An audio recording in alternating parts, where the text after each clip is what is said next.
എന്നായിരുന്നു കല്യാണം? 1977 വന്നതിന് ശേഷമാണ് ഈ ഭാഗ്യങ്ങൾ ഉണ്ടായി തുടങ്ങിയത് അല്ലേ അല്ലേ എന്ന് പറഞ്ഞാൽ അവർക്ക് സന്തോഷമാവും.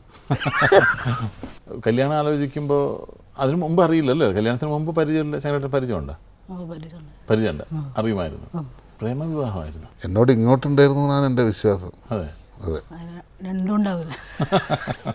അതെ, അല്ലാതെ അങ്ങനൊരു വൺ സൈഡ് പ്രേമത്തിൻ്റെ ആവശ്യമില്ലല്ലോ.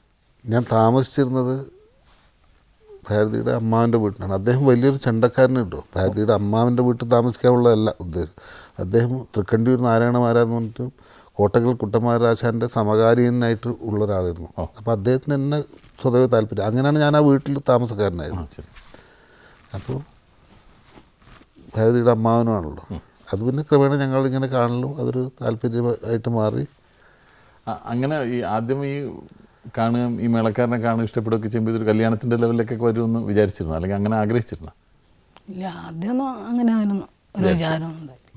ശങ്കരേട്ടനൊക്കെ വളരെ കുറച്ച് ദിവസങ്ങളിലല്ലേ കിട്ടുള്ളൂ, ഇങ്ങനെ ഒരുപാട് യാത്രകളും കാര്യങ്ങളൊക്കെ ആയിട്ട് പോകും. പക്ഷേ ആദ്യകാലത്തുള്ള അനുഭവം നേരെ മറിച്ചായിരുന്നു. ഒരുപാട് കാലം കിട്ടിയിരുന്നില്ല. അടുത്തൊന്നും ഉണ്ടായിരുന്നില്ല.